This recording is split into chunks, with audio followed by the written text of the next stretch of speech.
All right, good morning, everyone. Welcome to TeleShadowing. We are live on YouTube. Please feel free to ask questions in the chat box as we go along, and they'll be addressed.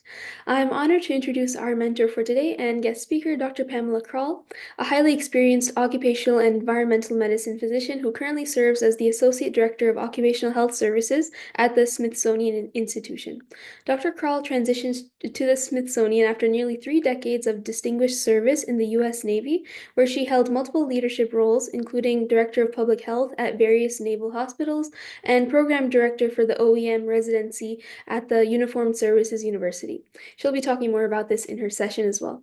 So, in addition to her current duties, Dr. Krahl was recently selected to represent occupational and environmental medicine on the American Board of Preventive Medicine's Board of Directors.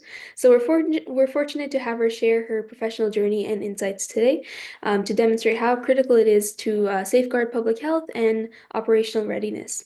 So please join me in welcoming Dr. Krahl. Thank you. Thank you so much. And I'm really excited to get to be here today and to talk with everyone. I hope there's lots of questions, and I'm welcome doing that at the end of this. So what do I do and where I am? How did I get here and why I love it is kind of how I laid things out. So first off, where am I now? So I'm within the Office of Safety, Health, and Environmental Management at the Smithsonian. So we're one of the central support offices for the whole institution. And, we may I think I always thought of the Smithsonian more because of the museums on the mall, right? And the zoo. And there are 21 different museums plus the zoo, the National Zoo, that are part of the Smithsonian. But what I didn't realize is how extensive the institution is outside of those public-facing museums. So there are huge numbers of objects and specimens. There are facilities for storing those. There are laboratories for studying them. There's libraries. There's archives. There's field research that's done, gardens and greenhouses, because you got to make all the landscaping and everything beautiful around those places, and even a diving program for research. So this is where we are around the mall that a lot of folks will know, and also in the DC area with the zoo. Udvar Hazy is out by the Dulles Airport, and the Anacostia Community Museum. But as I mentioned, a lot of locations outside of DC. It's really kind of worldwide as far as where our folks are going. The Smithsonian Astrophysical Observatory is in Cambridge, and screen sharing. Let me see. I will get that back on. 1 second, folks. Let me see if I can do that.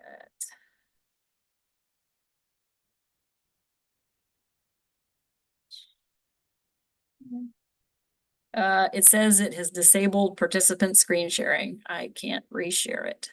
Okay, you can try now. Okay.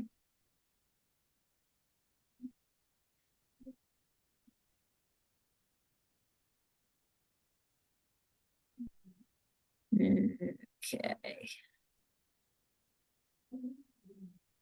Great, there it is.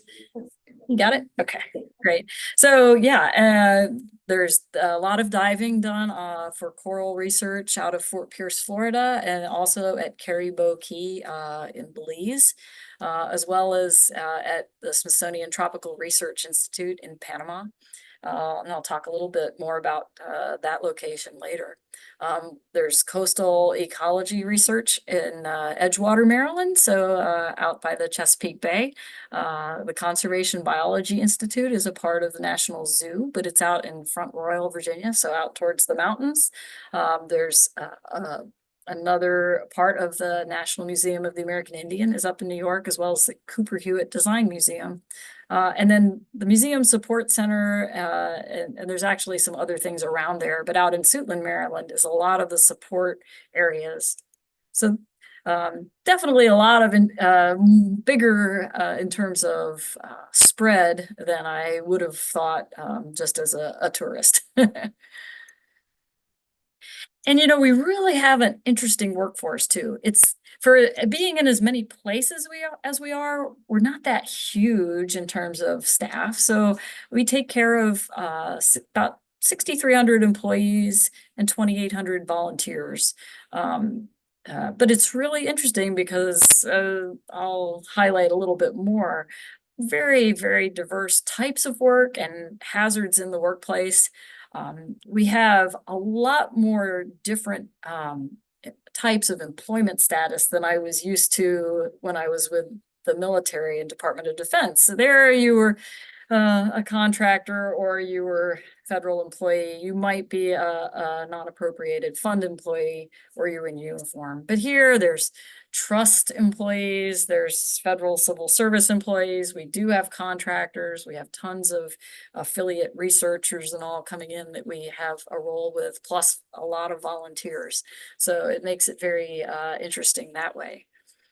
In terms of educational levels, I mean, we have everything from, world-renowned, PhD researchers, and then we have, our blue collar, tradespeople, and then we have really kind of laborers without, who have very not a high education level. So it's very, very diverse who we have and the groups that we take care of. So if you look back, our professional organization, the American College of Occupational and Environmental Medicine, surveys its members pretty regularly to get an idea of what's going on in the world of occupational environmental medicine. Because, as you may have gathered, I know a lot of folks have been speaking about this month, there's a lot of different people doing a lot of different things. And that makes it hard sometimes when people want to know, well, what's it like to be, it's like, well, it depends on what day, what I'm doing and what it's like. But in general, a lot of folks are, clinical practice is higher in occupational environmental medicine than, say, maybe public health, general preventive medicine field. But I'd say for me in this current role, it's maybe a little bit less on the clinical practice. I'm pretty evenly spread between a lot of these areas. And I'll try and talk you through some of what I do in each of those parts of practice here. So my team, it's not a huge team here as far as providing all this everywhere. We do now have two physicians here, including myself. I was by myself up until I got here in December of last year, and up until November of this year, it was just me as far as physicians. We have one physician assistant, 5 RNs and 3 LPNs. And we do have a contract with George Washington Event Medicine to provide a lot of first aid services at a lot of our facilities. I'll talk about that a little bit more. As part of this Office of Safety, Health, and Environmental Management, we work with industrial hygienists and environmental specialists. So that's our environmental management division. That picture in the middle there, Chuck Fry on the right, the older gentleman, he just retired after 40 years here at Smithsonian. We miss him, but he's a great wealth of knowledge of things going on. Safety division. So we have safety specialists, and then we have coordinators out at all of our different facilities that some of them do that as an additional duty in addition to something else. In some of the higher hazard areas, they're hired full-time as safety coordinators there. And then we also have our fire protection engineers. So it may not be something you think about as much, but all these collections and irreplaceable items to be able to have adequate fire prevention is important. Of course, in the public facing spaces too for public safety, but also even in storage type areas to protect our collections. So when you get to our health units, that's what they call them here, not clinics, they're health units. But there's really 3 locations where we just do first aid primarily. We do have some fitness centers for our employees, and those are at the locations you can see there. We don't, we just do waivers to let people use them there's no medical screenings done to let people use the fitness centers. But we do offer individual kind of wellness assessments, more or less, a blood glucose, cholesterol level, blood pressure check, and a body composition. We have some InBodies, so we offer those free of charge to any of our employees who want them. So our main place where we do occupational exams and travel, immunizations, and such are at the National Museum of African American History and Culture and the National Zoo. Plus, we do some here at the headquarters building, which is where I'm located. It's just about a block away from the Air and Space Museum. I can show you my nice view of the Washington Monument out my window.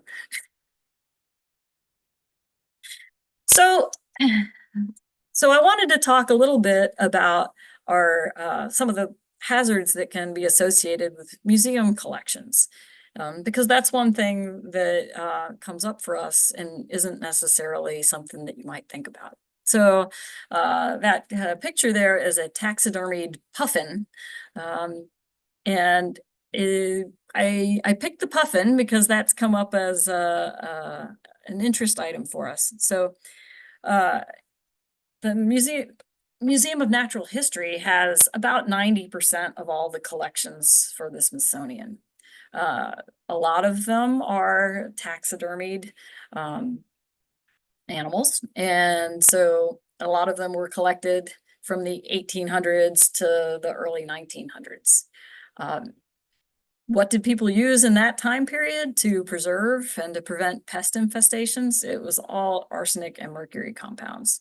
So a lot of the collections have arsenic and mercury contamination. And that is a concern for us. So, and just to give you an idea of how many of these collections there are, here's a kind of the Natural History Museum collection. You can see the birds number is relatively smaller, but there's a lot of different specimens there, and it's not just the taxidermied animals that are have contamination. Textiles also were treated in this way to try and prevent pest infestations, among other things. So an issue came up. A couple of folks were working with some of the puffin specimens. So this is an actual picture of the specimens in the storage. And so, you know, it was a question, could there be concerns about arsenic and mercury? So what do? We go in, we do sampling. Our industrial hygienists go in, they do wipe sampling, and then they did personal sampling, air sampling, to look at the levels of arsenic and mercury. So one thing that's challenging for us, these specimens, all of them are different. They were collected at different times. They were treated in different ways. So unlike a industrial process where it's done the same time, same way each time in kind of a measured way, there's a lot more variability in what we run into in terms of these different specimens. So some of these puffins, yeah, they were collected back in the 1800s, and this just is an example of the sorts of places where they're stored. So when they see us, then we have to decide and talk with them. Do we want to do any, further evaluation? Do we put them in medical surveillance programs and periodically do exams on them or labs on them? And those are the sort of questions that we run into. Is this type of thing. So on any given day, it can be a very different thing that we look at.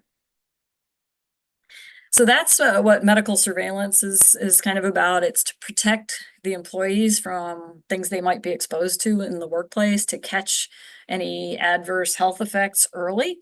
And so that's what we do. That's one of our clinical services that we provide. Another area of clinical services that we do is medical qualification exams.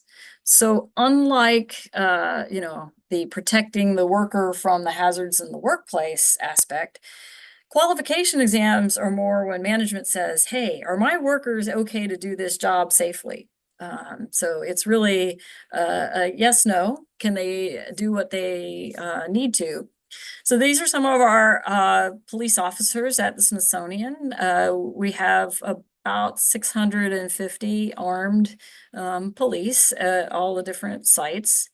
And we recently started a program of medical qualification exams for them. So I think we were probably one of the last federal agencies to start doing routine exams for, and we're not really an agency technically, but anyway, but doing exams for our police force.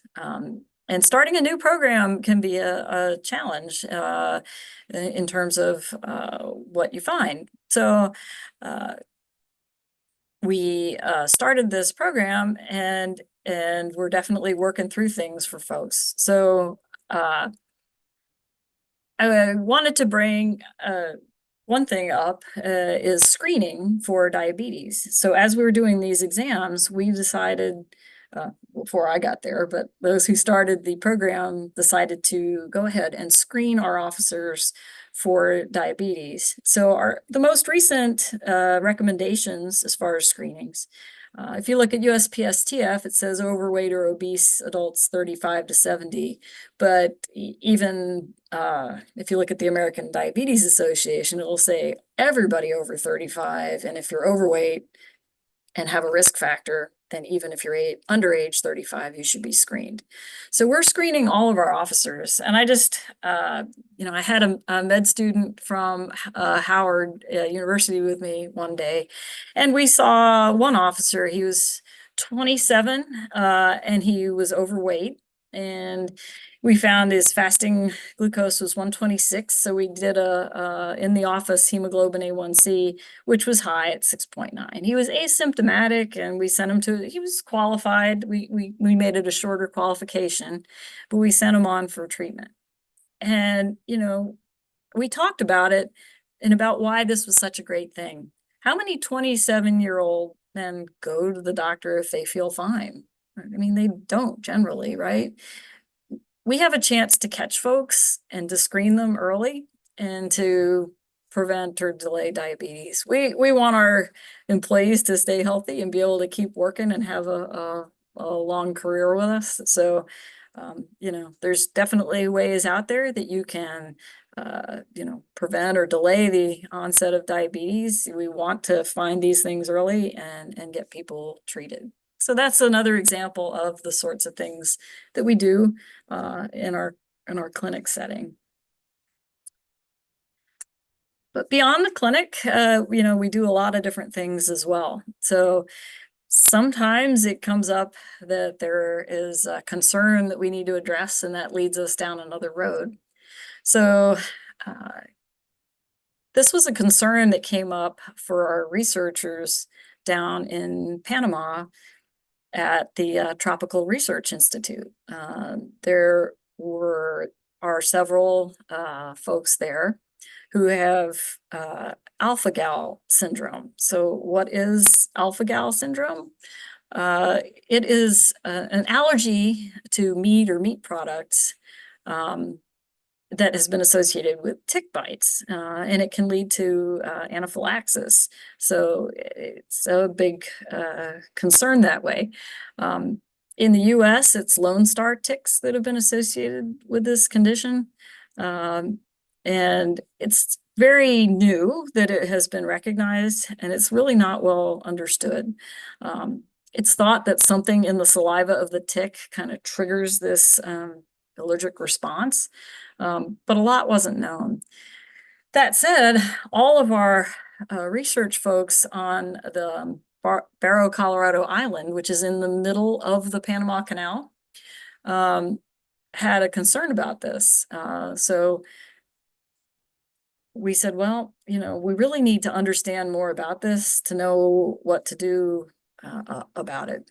So we've put together a research proposal to try and look at the prevalence of sensitization to alpha-gal in our researchers down there, and then to try and learn more about it from there. So just an example of the sorts of things that we might do that's different than what you might see elsewhere.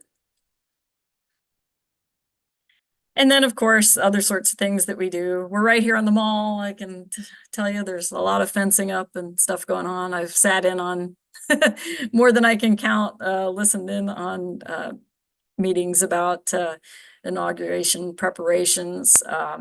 I must say our museums are closed for the inauguration, so we really don't have a role other than that they open them up for warming stations and to stage some of the Health and Human Services medical teams, but we're directly a part of that.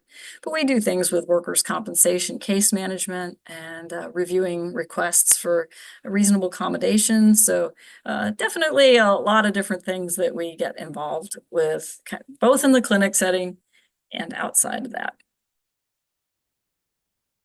So with that, the next part is, well, how did I get here?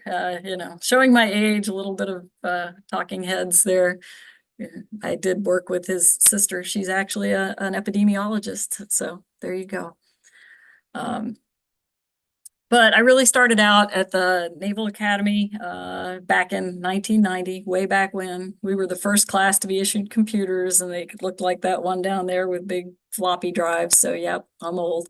The original Top Gun came out the summer I started there. So at the time I went through, they would allow about 2% of each class to go directly to medical school, but you really had to be a chemistry major. Me and chemistry didn't really get along all that well, so I didn't go straight to med school. I started out as a meteorology and oceanography officer, and I did that for 5 years, and it was really great. So my first year, I was on a ship doing hydrographic survey work, and these are all pictures from that ship when I was on there. We were over for Desert Chill, Desert Storm, and we did coastal surveying for the Marines amphibious landing exercise that happened. So anyway, just some fun pictures, memories for me of my time there. But we ran around with, this was the ship, but we, in the upper right, but we ran around in the smaller boats to do the actual surveying. And after that, I said, well, it was really, really hot over here for this year. I want to go somewhere cold. So where did I end up? At Antarctica for 3 summer seasons. But I asked to go there, and it was also fascinating. So down there, we supported research done by the National Science Foundation. We did aviation forecasting primarily for the helicopter flights and the plane flights that went all over the continent, but also just for the base itself. So McMurdo Station, there's about 1,000 people down there in the summer. It's somewhat international. The New Zealand base is nearby. We based out of New Zealand. And there was an Italian base about 100 miles away and others. But it was really interesting work. It was fun to interact with the researchers down there. Every Sunday they would do a lecture to let all of us folks who were support staff understand what was going on for the operations overall. And it was a great insight into why we were down there and what we were helping accomplish. So I really appreciated that. But about the end of that time, I was like, well, do I want to go and do a master's degree in mathematical modeling, or do I want to do something different? And I said, no, I want to go do something different. So I went to medical school. I ended up back home in Atlanta at Emory, but the Navy sent me. So I knew I was going to head back to the Navy. And so I was fine with that. I had enjoyed my time in the Navy and was happy to do it. So between the 3rd and 4th years of med school, though, Emory offered a extra 1-year scholarship to do an MPH, and I was able to do that Master's of Public Health. It was really great. Given my background and environmental interests and occupational interests, I said, oh yes, sign me up for environmental and occupational health. And it was a fantastic experience there. I put in a plug for my alma mater there, But at the time, there was an occupational environmental medicine residency there, and I just basically got to act like one of the residents. I went to classes Monday through Thursday, and every Friday I spent with the residency, the residents, and the faculty. We had a journal club that included staff from the CDC because the School of Public Health there is right next door to the CDC. And all afternoon was spent in a referral clinic where we had complicated cases from all over the Southeast sent to us. I loved it. I said, wow, this is what I want to do. And so a lot of med students don't get a chance to be introduced to our field. But I think it's really important for people to get to hear about it. That's why I'm really excited to be talking with you guys. But it was great. For me, I thought this is what fits for me. So, just a little blurb on where we fit. I think, you can see that in a lot of places, but we're one of the three specialties under preventive medicine. And we really focus there on the occupation and the environmental side. So I did get advice from my mentors at Emory, and they said, there's not a lot of clinical training in the occupational medicine residency itself. You might want to go ahead if you can and just do a full clinical residency first, and then do occupational environmental medicine. And I said, okay, that sounds good to me. So I did do internal medicine training first. I went to the Naval Medical Center in Portsmouth, Virginia, which was great. I picked that one of the three main places where the Navy does training because they didn't have any fellowships, and it actually made it a great experience to get to work right with the subspecialists.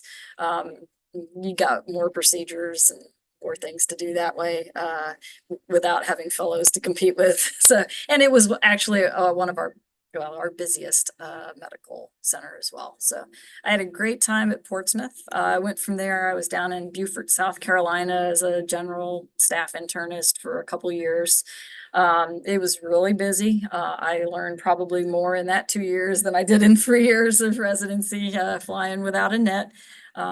We had the Marine Corps training at Paris Island was what we were mainly supporting, plus an air station there. So it was good. It was busy. And then I went to residency again for occupational and environmental medicine. So I had a great time. I went to the Uniformed Services University training program and had I did a second MPH. It was more directly applicable to the military, I guess, so more focused on that, and had some great rotations. I did get to go back to Antarctica with the National Science Foundation. I did a rotation with them, so I got to see it from the other side of the house, kind of as a medical person and not as a meteorologist. And I also got to see it kind of from the perspective of the National Science Foundation, more so than the perspective of the military, which was really interesting to do. And then next I went to the Marine Corps Chemical Biological Incident Response Force, which was a fascinating 3 years. I think more than any other job I've ever been in, it was everything from, learning to be down in a hole with a shovel and to rappel and do all that kind of stuff, to helping develop Marine Corps wide and even DoD wide policies related to chemical and biological incidents. So it was a great 3 years. I really learned a lot, wore a lot of PPE, came to very much appreciate how difficult that can be. And so it was really a good time. And working with the Marines was great. From there, I went to Sigonella in Sicily, Italy, and it was great. So I was the director of public health there. You can see on the slide the different things that I oversaw there. I think some of my biggest work that I did in terms of as a director of public health was we had a problem with drinking water contamination on all our bases with bromate. So trying to respond to that was a big event while I was there. We also had an F-16. It was not ours. It was from the United Arab Emirates. It ran off the end of the runway and spilled hydrazine. So I had to work with that. So getting to kind of use some of the toxicology and other things that I learned was helpful there. But I think most importantly, the chance to live overseas with my family and to travel was amazing there. I think one of the things that's great about what we do, we're busy and we work hard, but it's a little bit different on schedule sometimes, and you are able to kind of get away at times more easily than you can in some other fields. So it was definitely great. Loved cycling in Europe too. And after that, I went back to the Naval Academy, but this time on the other side as staff there. So had a great 3-year tour there also. Did a lot of straight up occupational medicine. We actually were in charge of clinics up in Philadelphia at the Naval Shipyard. Well, it was once a Naval Shipyard. We took care of military readiness things out as far as Wallops Island, Virginia, and all the way over to Erie, Pennsylvania. So we had a big area to cover there as well. You know, some of the types of things we did, a lot of workers' comp case management. One of our biggest groups that we worked with of employees at the academy is our laundry workers. So midshipmen get these giant laundry bags and they just cram them with all their laundry and they get taken to this industrial laundry facility. And the workers there have to dump the bags out, sort the, things out. You'd have to see it in action. But anyway, it was a very challenging ergonomically for a lot of them, a lot of overhead work with steam presses, and we were having a lot of shoulder injuries. So I did a lot of work with them about how to modify their work practices to prevent shoulder injuries because we were seeing so many of those there. And then the last thing before I got here was I was residency program director at the Uniformed Services University for the last 7 years. It was a fantastic job. I loved working with residents, loved doing the teaching. It was a great transition to the Smithsonian in terms of being in an academic setting, working with an educational mission, collaboration, kind of driven by committees, which is a lot like where we are here. So I got the chance to do a dive medicine class there, which was a lot of fun and helpful also for my transition here to Smithsonian, where I have responsibilities around that. And that was the great group of med students I went through the dive medicine with. So in summary, what I love, what I like the best about what I do is the day-to-day variety of what we do. The chance to collaborate with not just medical colleagues, but also with our industrial hygienists, safety folks, supervisors, employees. It's great. I'd say we really are good in terms of quality of life.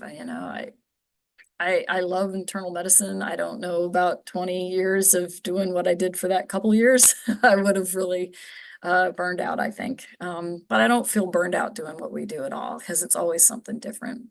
And, I think for us, I work for the government, so my pay is what my pay is. You can look it up. But I think it's not bad, for on balance, right? So if you look at, there's some surveys that come out that the American College of Occupational Environmental Medicine does that can show what kind of pay is as you can find, but definitely we're competitive with, we're probably better than a lot of the straight up primary care. So In terms of what I like least is being confused with occupational therapy. Hey, it happens all the time. It's that people don't really know about us, not even in the medical world always. So, one of the things I've really tried to work on is to try and, uh, let people know what we do. I think we all have to do that. We have to kind of sell what we do. But it's not a bad thing to have to do. So one last anecdote for you, and happy to answer any questions. Um, this is out at Front Royal at the Smithsonian Conservation Biology Institute. So Chris Crow there is the zookeeper, and that was Walnut, a white-naped crane on the left. So white-naped cranes are kind of a threatened species from over in Asia, and Walnut's parents had been illegally captured in the wild, and they ended up in Wisconsin, and she was born in Wisconsin and ended up here with Smithsonian. She had imprinted on humans, and it was difficult to try and find her a mate. So Chris learned to do the wing flapping movements and everything, and got comfortable enough with her that he was able to, artificially inseminate her, and she has helped produce many more of the endangered white-naped cranes. She died back in February at 42 years old. They usually only live to be about 15 in captivity. So just a kind of a great testament to like what the caring can do, and the surroundings. But that's the story of Walnut, the white-naped crane, and Chris, her human mate there. So I'll be happy to answer any questions. And I would also, one other plug, if you're at all interested in occupational environmental medicine, please become a member of ACOM, the American College of Occupational Environmental Medicine. It is free for med students, and we would love to, have a chance to interact with you more and let you know more about what we do. So. Perfect. Thank you so much, Dr. Krahl. Yeah, we put the link for the ACOM on our email list, so it goes out to about like 5,000 students, I believe. So that's good for, med students and pre-med students. Yeah. All right, so we can start with our Q&A session. First, we can start with general like career focus questions. So what does your typical day as an occupational medicine physician look like? Yeah, I mean, like I said, every day is a little bit different. Mhm. So Tuesdays, Thursdays, Fridays are usually clinic days. It was all just me when I was the only doc here. We're dividing it a little bit now between myself and Amy, who's our new doc here. So that would be kind of seeing some of those exams like we talked about, the qualification exams for our police officers, the surveillance exams for some of our other folks that work with in hazardous areas. So everything from hearing conservation to respirator exams, to be able to wear a respirator, to some of the different potential exposures. I have a lot of meetings on Wednesdays, typically are meeting day for me. Mondays and Fridays are generally lighter. A lot of people, because it's a government workplace, are on a compressed work schedule, and they are off on either Monday or Friday. So not as many meetings happen then because you can't get everybody there. So those are the days that I use for more admin type things a lot of the time. Things like the questions about alpha-gal and Panama, and trying to put together a research proposal and get that funded and going. Things like answering some of these questions about reasonable accommodations or other cases. So that's kind of each day of the week kind of has its own rhythm for me, I would say. Good. It sounds like exciting and not as boring, sticking to the same schedule over and over again. So that's good. Let's see. What advice would you give to someone considering a career in occupational medicine? Yeah, I'd say don't be afraid to pursue it because you don't hear a lot about it. It is definitely it's a it's a real thing. It's definitely interesting to do, right? Try and look into it, try and see if it fits for you. And if it fits for you, then great. Yes, we are legit. I would say, get as much clinical experience as you can. If you're going to go straight to occupational environmental medicine residency program, and not do something else first, like I said, I would agree with my mentors. We don't, just by nature of what it is, you have to do a master of public health. So you do get maybe less time in a clinical setting than you would on a fully clinical residency. So I would say try and take advantage of all the opportunities you have to get clinical experience when you can, so that you're most set up to be prepared. Um, yeah, I think that's all I can think of on those. Sounds good. Yeah, definitely. Awareness is a big thing because if people don't know about it, how are they supposed to enjoy it? So that's good that we've got all of our ACOM physicians here to help us and spread the word. Yeah. How do you envision the role of occupational medicine evolving in the next 10 to 20 years? Mm.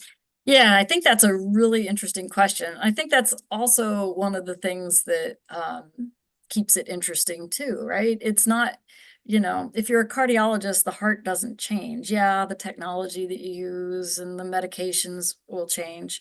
But kind of the core thing that you focus on doesn't change. For us, the one thing we have in common is work. And as you know, work has changed a lot in the past 30 years, less than that.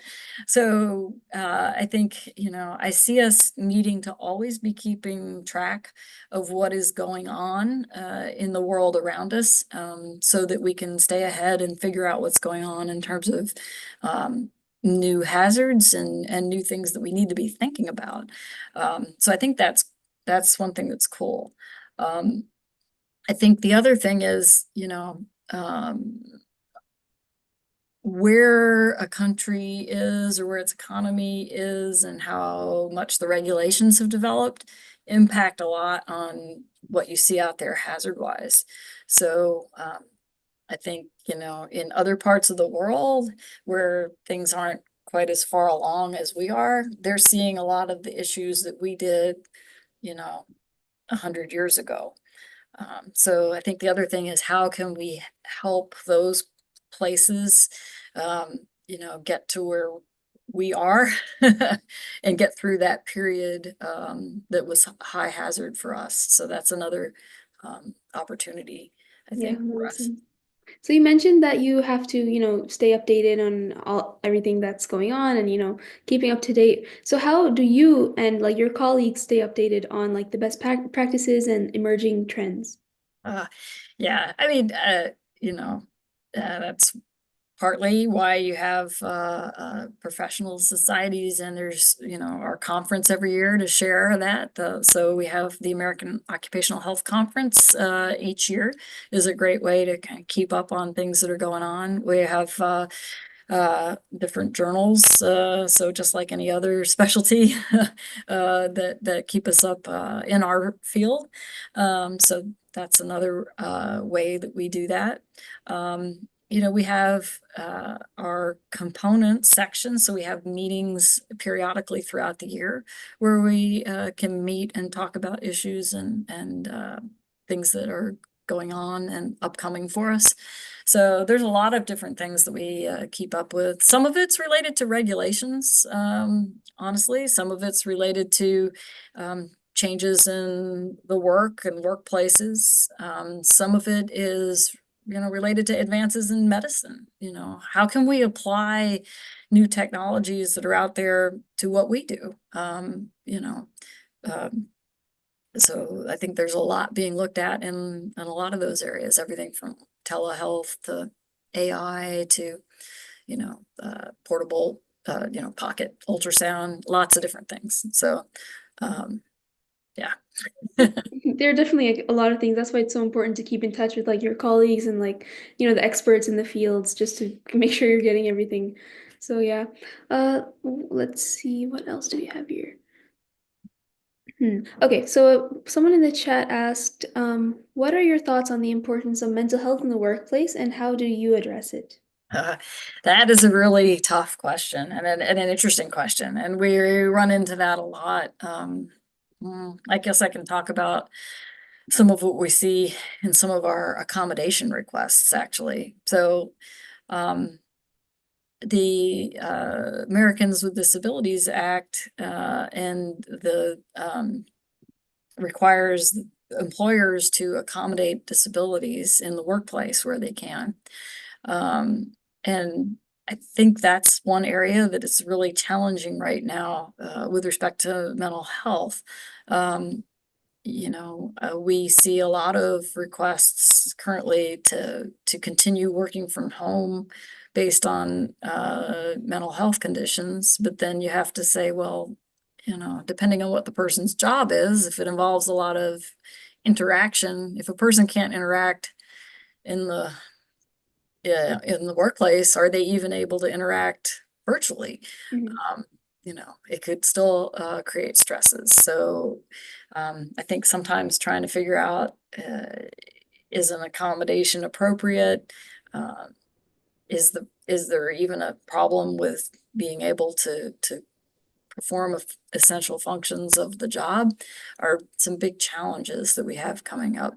I think we need to help make sure that environments where workers are working, uh, support mental health and, that policies are uh, adapted in ways that are constructive. And I think some of the issue has been the shift in our work and how we do work, the pervasiveness of technology into the blurring of what's work and what's time off, are all challenges that we have right now. So I do see that I think we have, a role to help research some of this and figure out what really works and really doesn't work. It really is helpful to know what accommodations are truly effective for some of these things versus not. What really is going to make things better, um, and what's going to make a workplace better and more supportive of good good mental health. So that's probably a rambling answer to that, but No, no, that's great. No, I think the question is really interesting because usually when you think of like occupational medicine, you think of more the physical ailments and injuries and stuff. But the mental health is also a key part in like workplace well-being overall. yeah, definitely, definitely. And I think I see it all, as becoming a bigger and bigger part of where we need to look at things. Mhm. Let's see. The same person asked another question. How do you like keep up surveillance on former employees for those who like handled toxins collected through samples? Yeah, so there really isn't a means to do that, Mhm. honestly.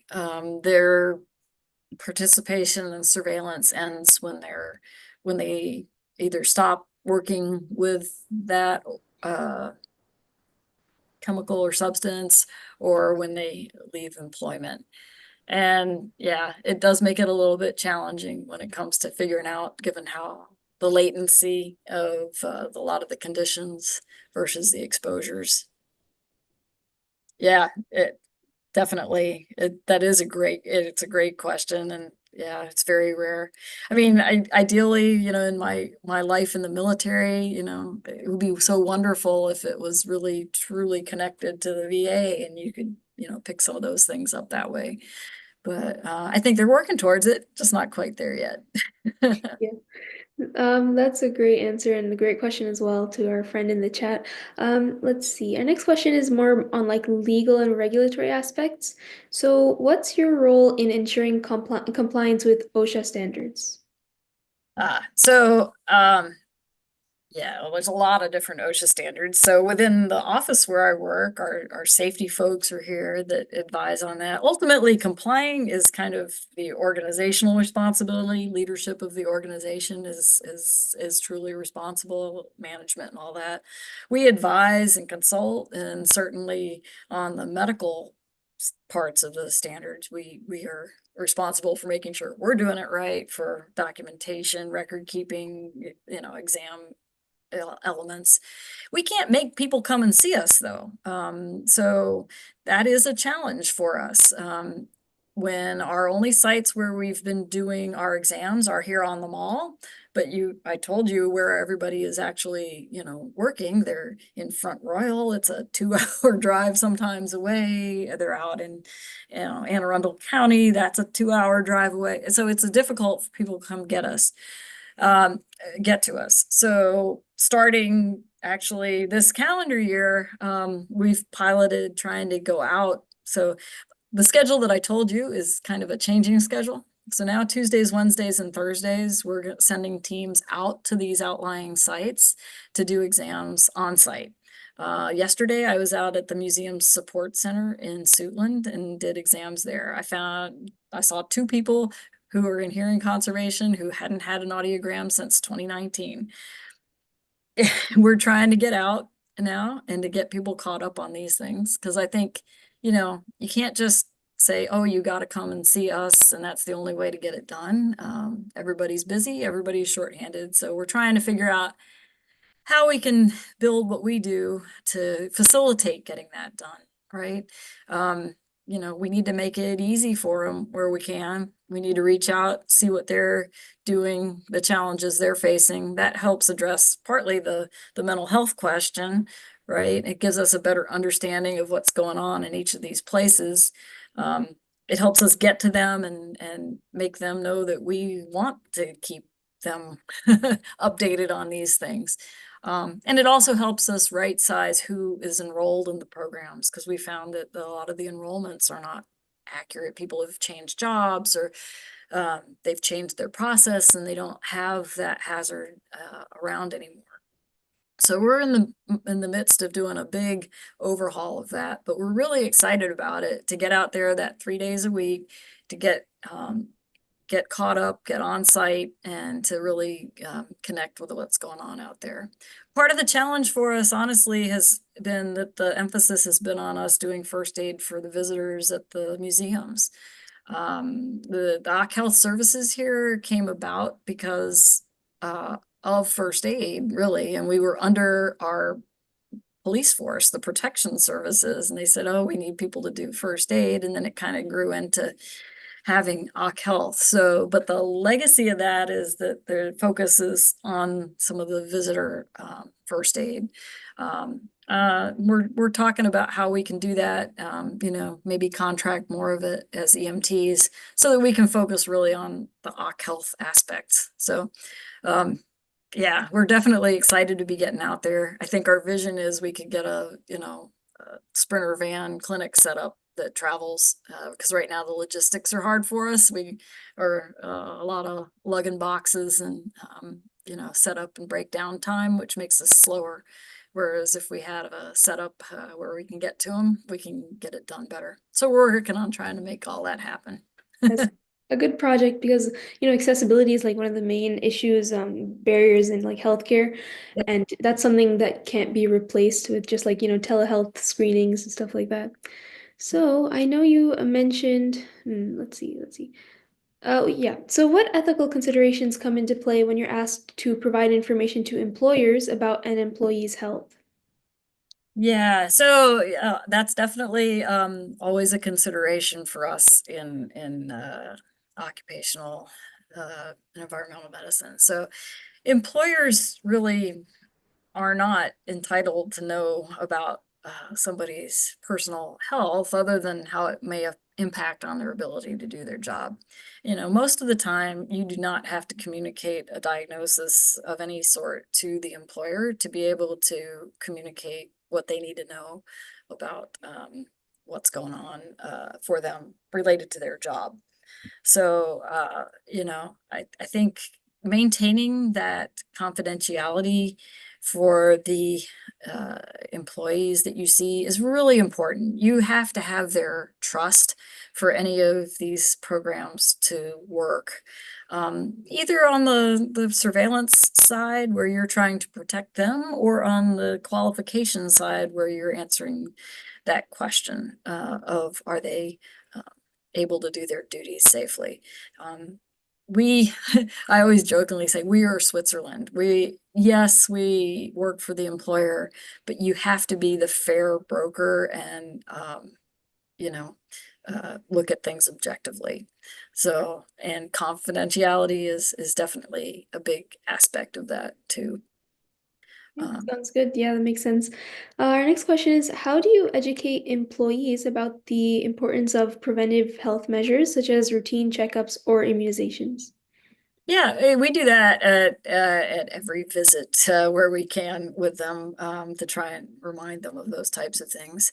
But in particular, for our OPS officers, we definitely work with them on a lot of those things because we get more in detail with them in terms of at their visits. So, you know, we talk with them about their cholesterol, their blood pressure, even if it's within our standard, but higher than it should be.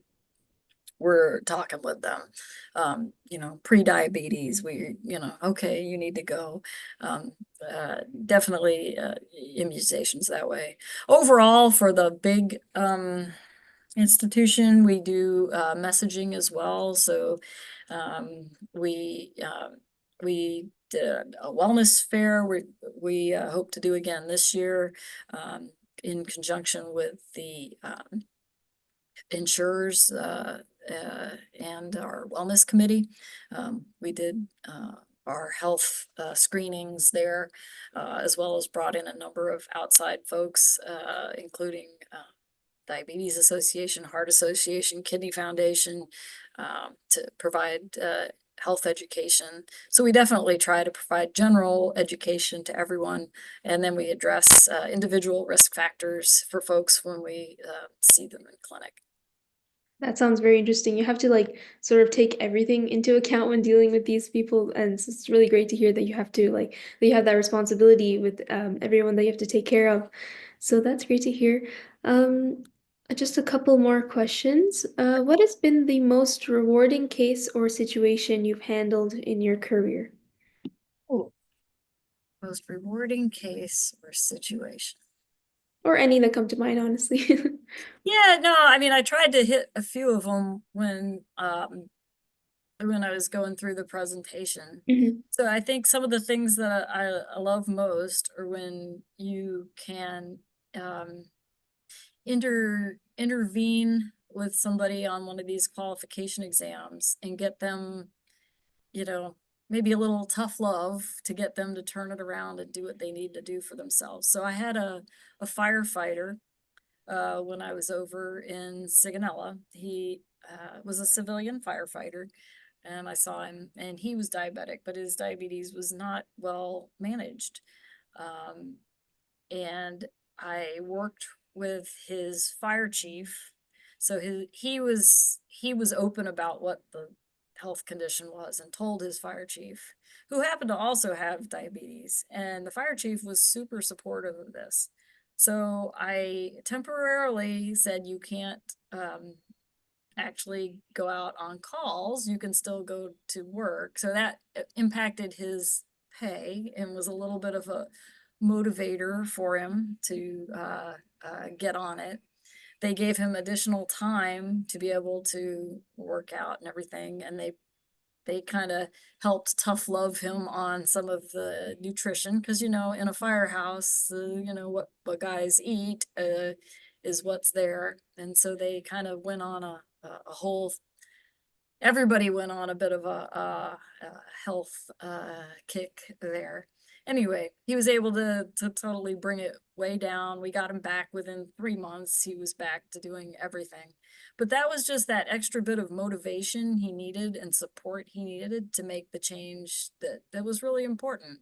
Um, And I think, to me, that was really rewarding to see him out, and you see him and his family. It's really a small place when you're overseas like that and everybody's on the same base. And they were all so happy that he is doing a lot better and made good progress. And by the time I left, he was down considerably, looked good, feeling good. That's the sort of thing that I think to me is rewarding. And we have some tools at our disposal in the workplace setting that I didn't always have at my disposal as the primary care, right? I try and see it from both hats because I've worn both hats. So you know, we have different tools that we can use, and so it's kind of fun on that side. No, that's great to hear because I know sometimes you just need like a little bit of a push or a bit of motivation just to get started what you already know about like how you need to treat yourself and stuff like that. So that's great to hear that it all worked out well. I think our last question for today is how do you collaborate with other specialties or healthcare providers to ensure comprehensive care for workers? Yeah, no, that's a great question. And I gotta say, having transitioned from the military to here relatively recently, it's a little bit different than when I was, with the military. So it was pretty easy on the military side. We all worked within the same system. Um, you know, I would also see internal medicine clinic at our hospitals where I was. So I, already interacted with folks and I would, be able to work with them on it. And we could refer folks a little more easily. I am trying to figure out a best practices on how to do that where we are now, where it's really all through their civilian, their personal insurance. Um, a lot of it honestly, you have to do in writing. So you got to get really good at written communication. I think that is definitely one thing that's very important. But it also is nice to be able to at times pick up the phone. So I think communication is always key everywhere. Um, and, you know, a lot of the time we can't directly order things. We make recommendations, we can communicate um, what we're seeing on our side. Uh, and, you know, a lot of it is through the employee. But, I think, again, communication is really the main tool. Um, yeah. Sounds good. Thank you so much, Dr. Krahl. Those are all of our questions for today. I'd love everyone to please give a warm thank you to Dr. Krahl in the chat box for this incredibly informative session. Thank you. Well, thank you guys. Have a great day. You too. Bye-bye. All righty. Bye. Now we're going to conduct our closing session with our quiz and future session dates. So the link to the quiz for the session is now live, and you will need a 70% or higher to pass and receive certification. I'm sending that link in the chat now. Now on to our next session. These dates are also always posted on our social media outlets, so be sure to follow us at TeleShadowing. Our next live session is tomorrow, Saturday, January 18th, 2025 at 10 a.m. Eastern Standard Time. Thank you so much, everyone, for attending today's session, and we hope to see you in upcoming sessions as well. This concludes this week's shadowing. Thank you.